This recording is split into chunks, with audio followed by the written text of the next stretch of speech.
Hey folks, welcome to Mountainside. Welcome to a new year too. January 1. So here on the homestead, we do have a lot of things going on, but today I'm just going to walk you through some of the things that we have going on. Everything from getting a hog jowl out on the smoker, because we're going to have that later on the night. Uh, the wood stove, we're going to try to light that today, get that going.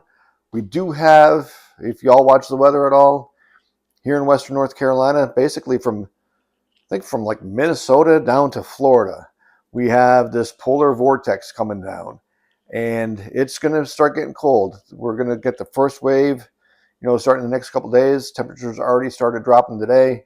So we're doing everything we can right now to make sure that our fundamental living practices are in place to get us through this cold snap. But first, we're going to start with a little bit of fun and get this hog jowl going on the smoker. First thing we got to do, rinse it off, dry it, and then we get it on the smoker.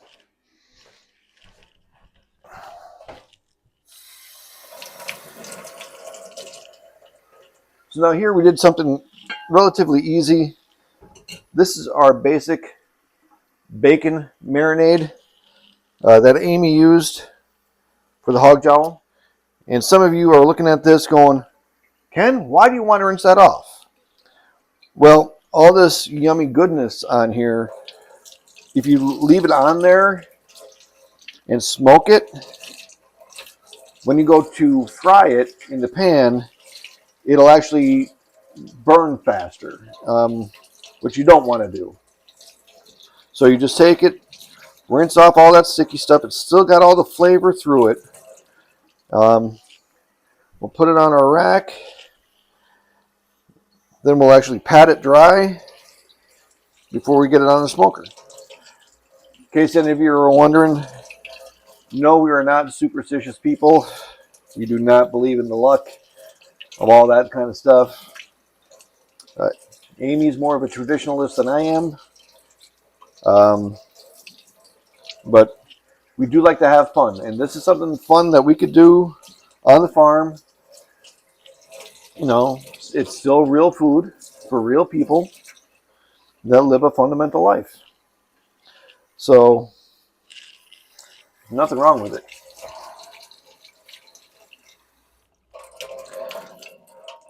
Right now, my hands are like so slick from the pork fat. So we're just going to dry them off there. That towel's going to go in the wash anyways. Get another towel out. Oh, you can tell it's the holidays because the towel drawer is really low.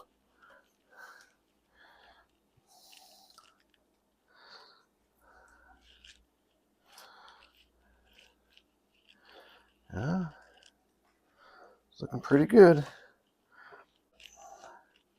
That's it. That's the jowl. Ready to go on the smoker. Okay. So the last time we were out here at the smoker, it was a windy day, if you remember, and had all kind of issues going on. Or was the time before? I don't know if it was the turkey or the ham, but anyways, so we're having problems with our smoke today. It's not working the greatest. Trying new setups in our smoker because the original metal pan underneath burned through. So we're working on it. I'm just going to take the jowl, lay it on the grates. I'm going directly on the grates. I'm not going to sweat it too much today because these pieces aren't huge and it's not going to be on here for a super long time. I mean, it's going to be, 3-4 hours probably. But, in smoking time, that's not a lot. We're going to have to play with our smoke.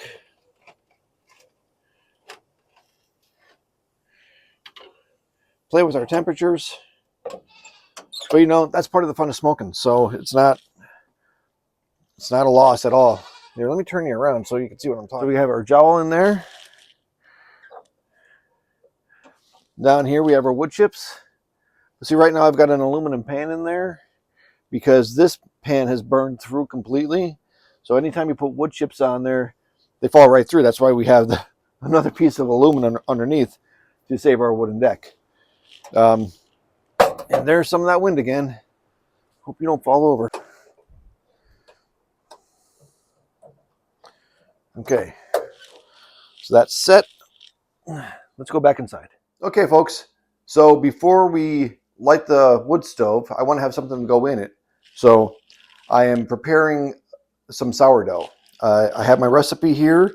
I actually just walked through the entire recipe and made all this mess and forgot to hit the record button. So maybe in another episode, I'll go over the recipe. But one of the things is I'm trying to figure out my recipe because they haven't come out the best. Let me get a spatula.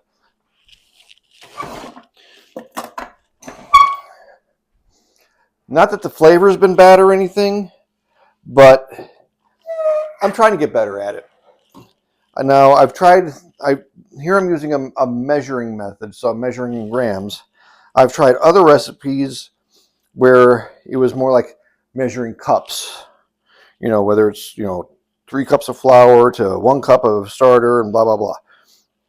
But I haven't found a recipe that I could produce consistently that looks like the pretty sourdoughs. The flavor is outstanding, but they don't look like other people's sourdoughs.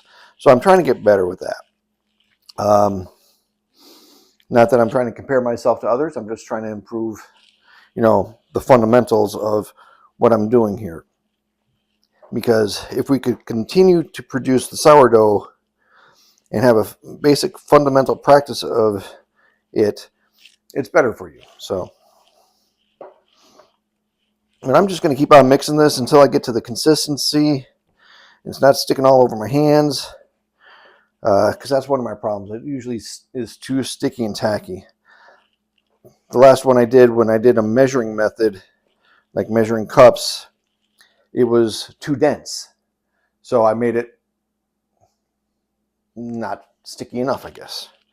So if you have a recipe, if you want to share, leave a comment below.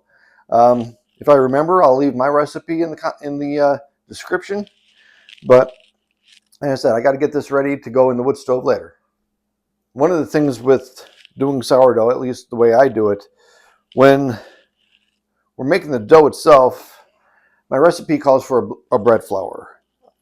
Not enriched, nothing like that, just a good quality bread flour. When I'm feeding my starter, I use an all-purpose flour. Why? That's just the way I was shown when I first was starting to dabble into this. And my understanding of when you're feeding your starter is it's even ratios. So it's an even ratio of your starter, even ratio to your flour and water. So I've got probably a little more than a cup in here. So what I'm going to do, I don't do exacts, so I'm going to get about a cup of flour and a cup of water and add this to my starter.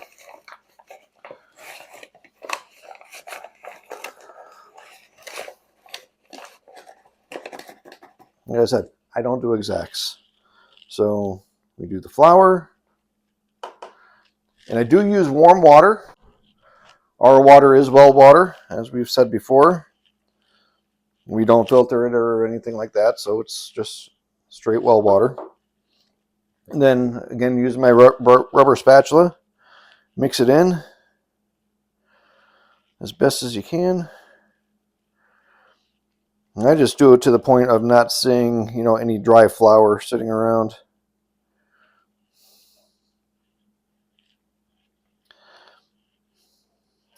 Another thing we have to start doing here over the next couple days, and I'm not sure what I'm going to be able to record and what I'm not, based on the weather, is, we have to start getting the outside ready for this cold that's coming in too. So that means moving the animals to where they're going to be. I don't know how cold it's going to get. I mean, we've gone through colds before. We do need to separate the rams from the ewes, because we do that at the beginning of the year. So we'll go back to running 6 ewes and 2 rams. We still have the baby boys out there that need to get moved and need to move into freezer camp. There's just a lot to get done, but we're working through it. And sometimes you got to take these little moments, because you have to have this done so you could take care of it the next day. It's like, I don't know, you got to plan and prepare and have everything fundamentally ready to where, so that when the time comes, it could be ready. If I didn't feed this yesterday, I wouldn't be able to start the dough to be able to bake later on today. I'm actually a little bit behind schedule, but I think it'll be fine. If I don't feed this starter, it's going to die. Won't be able to use it. If I don't move the animals, they could get sick. If I don't have them under cover, if this weather gets as bad as they say it's going to get, they could get sick and die. So it's all those things that you have to prepare for ahead of time, because you don't want to react to the things that are happening outside of your control. You want to prepare for them as much as you can. And something tells me over the next, starting here today, we're going to be talking more about that, fundamental living, being healthy, real food for real people, things of that nature.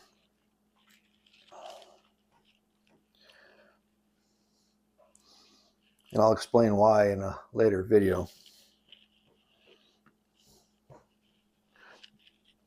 But that's my starter. And what I'll probably end up getting 2 loaves out of this one next time, which is nice, because I personally like to have bread and butter as a nice snack. And I don't do it when we have just regular bread, because it's not as healthy for you. But, having a good sourdough is. So yeah, that's why I make the sourdough bread. But more work to do. Catch you later. Yeah. All right. Continuing with this day, the little goats, they're like right off the side of the porch where the smoker is. And I don't know, they've been whiny all morning. So we put a feeder, an elevated hay feeder. Here, let's see if I can get this work. There we go. So we could put hay, in the feeder, and it'll stay off the ground. And there's hay in it, but I don't think it's high enough. I think there's complaining. So I'm just going to grab some hay, stick it in that feeder, and see if that'll quiet them down a little bit. Now, this isn't the same hay that we feed our sheep. It is different. But one thing I want to show you, because we talk about our elevation around here a lot. Now, I don't know if you could really see it or not. My fat head's in the way. But, so, all back and through here, all that's looks like snow. We have had some precipitation here today. Obviously nothing's sticking on the ground, but even when we look out, let me see, come down here a little bit. It's not really hazy. It looks like fog, but you can actually see you got that pasture there, Back over here, a little farther out, that is snow over that way. So we'll probably get hit by some of it, but it won't be anything to write home about, that's for sure. Sheeps. So Clark, Layla, Sunny, and Lois are all still together. But like I said, we got to work on separating them. That may not happen today, but over the next couple days, it definitely will. As I said earlier, today is January 1st. So last night was New Year's Eve. Y'all do anything for New Year's Eve? Here, it was just Amy and I, so, we did stay up, watch the ball drop. Then we actually stayed up even later to watch the music note drop in Nashville. It's kind of odd for us because, we don't watch any of the TV stuff normally. We don't listen to any of the music because our lifestyle just doesn't fit, But it was different watching these things that, we used to watch and be part of. But now it's like, don't have time for that. Hey, get down. Get down. Now, Fajita here has been the one that's been whining the most. Burrito, her brother, is kind of pushy when it comes to food. So I don't know if it's been him keeping her away from this hay, but it's not wet or anything. It's been sitting here.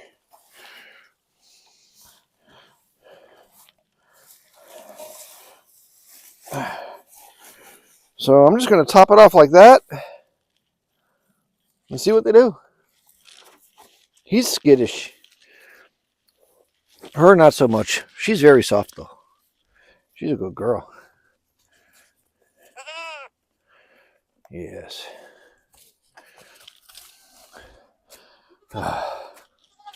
Goats.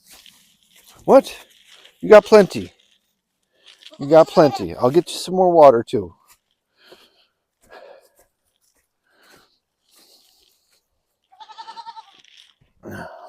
Now, the easiest thing we found with having the goats here right next to the house, the easiest way to keep them watered is just bring out jugs. There's really no sense to, running a hose out to here. Now, one thing we don't do, we don't use autofill waters. We don't use heaters for our water. Here, 1,600 feet in Western North Carolina, it does get cold. I mean, last year we had a stretch where it was like in the single digits and 0. But it doesn't last super long and you can work through it. So, we don't invest in things that aren't like a perpetual need. So it's just, we deal with it,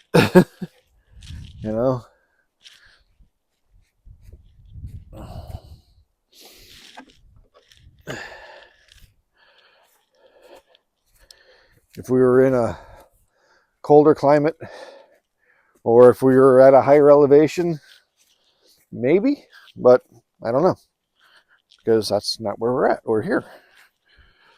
So, we still have this kale growing here. Amy said we're actually going to have some with dinner tonight. Not really sure how I feel about that, but it's all right. We'll figure it out. Yeah. So yeah, there's that snow over there.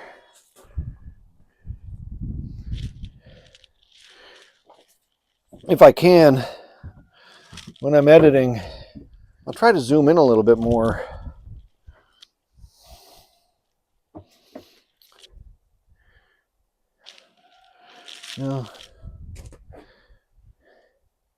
So I know I could see it moving, going across the mountain.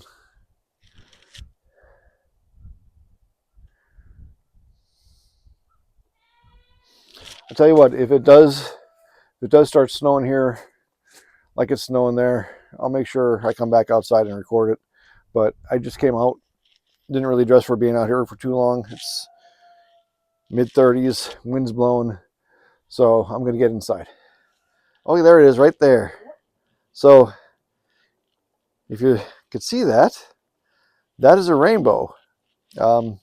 It did start precipitating here. It's not really snow, it's more of a rain, but you know, It's a little brighter earlier. It was. I just couldn't get out here fast enough. But you know what? I'm going to leave it sitting, running like this for a little while, because that sun may pop out again and another one may come up. So let's see what happens.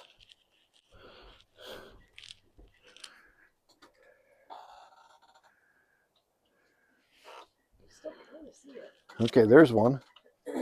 Now, if you look over here, so over the smoker, where is it? Oh, the sun glare isn't going to help.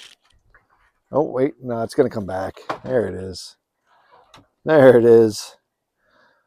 So, welcome to Western North Carolina. How's that for a great way to start off the year? God's promise, right there, of the rainbow.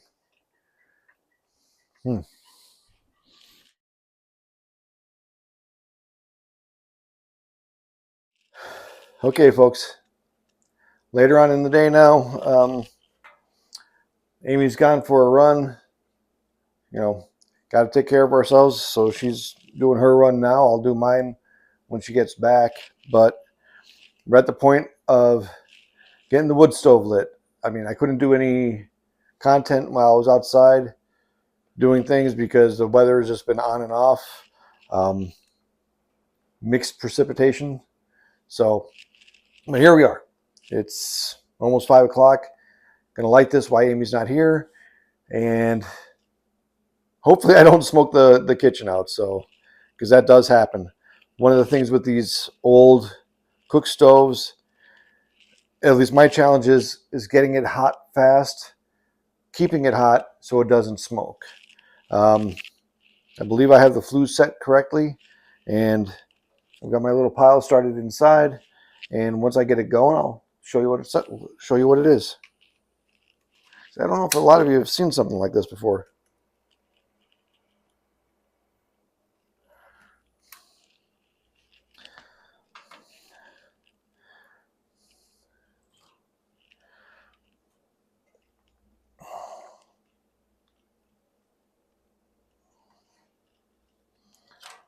So we want to get it hot fast. So I have little small sticks inside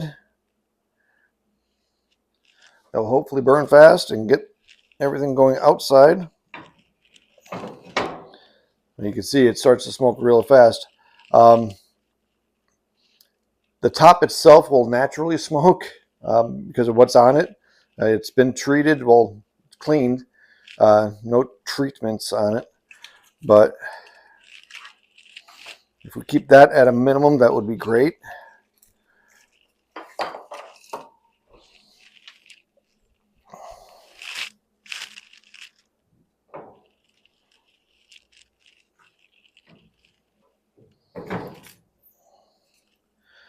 I do have the fan on launch, so that should help with the smoke. I'm going to open the kitchen door. You know, I've been known to smoke a kitchen out, but never burned it down. So get a good base going in here. Just got to get it hot fast.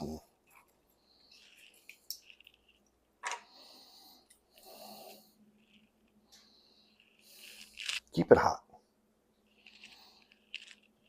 And this will heat you out of the kitchen. It gets really hot. I don't know if the camera's picking it up, but you could actually see the smoke as it's rolling across sometimes, across the cook surface. And the surface does have 3 different settings on it for temperature settings. This is cool, this is warm, and this is ouch hot. So yeah, the heat goes kind of across here. So, and again, this is where your firebox is. Your ash box is right below it. The oven, I'll show you in a second, but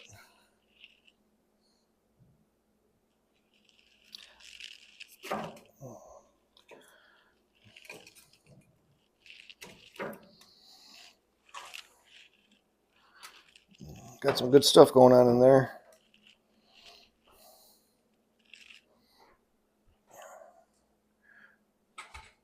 So there you go.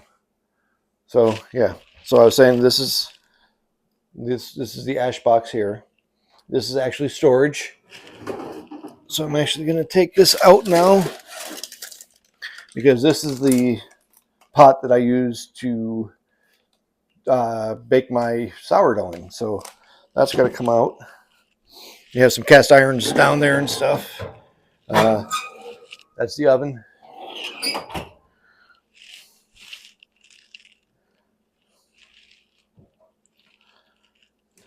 So far, so good. Take a look at this.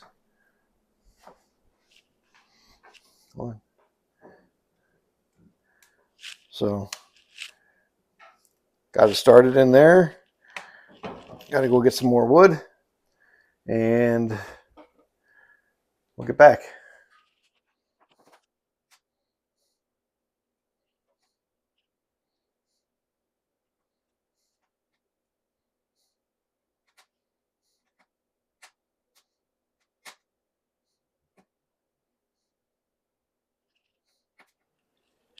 The 1st of January is usually a big day for us. It is the day that we really started this whole farming adventure back in 2019.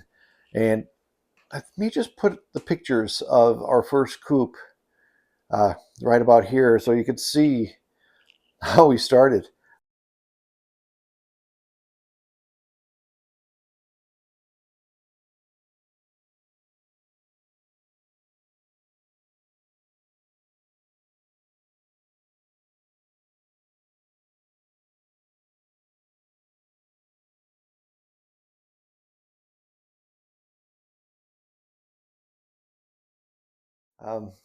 Never intended to go down this journey, but it's been the biggest blessing of our lives.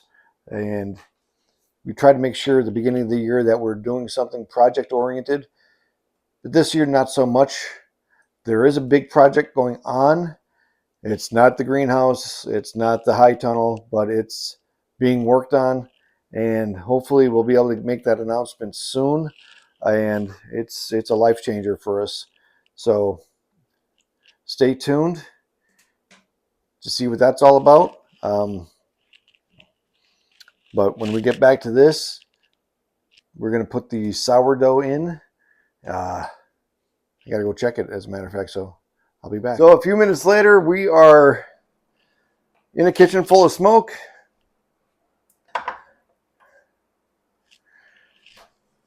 Not exactly sure why, but we got a box fan blowing out the door. I'm just going to put this one somewhere just to circulate the air some more. So, ceiling fans on launch, 2 box fans going. Hopefully I'll get it cleared up before Amy gets home.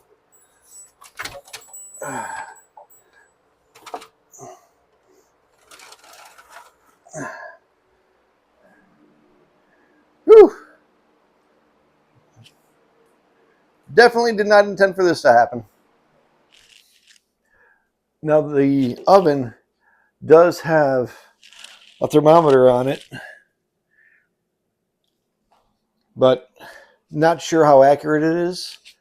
And to get the heat flowing properly for the oven to work is a matter of knowing how to position these two controllers. One is flue, one is directly out.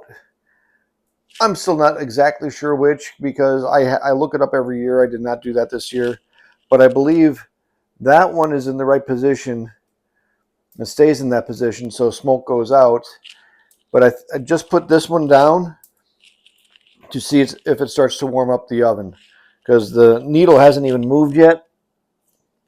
But what I'm also going to do is that hog jowl that's been on the smoker for the past 4 hours is ready to come off. It's reached an internal temperature of 160 degrees. So we're going to take that off, and then I could use my probe for that in here.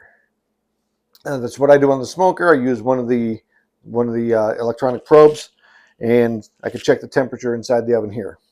So that's what we're going to do next. Okay, yeah, got smoke where we want it now. So this is the tool I use. Now, I did let that temperature come up. I was not worried about too much right now. You can see there, this is the internal temperature of the meat right now. It's 163 degrees. And I just, basically it got hot because I wanted to do one good final smoke on it. So I'm going to shut that off. The inside is going to keep on burning. It's still smoking in there, which is nice. Open this up.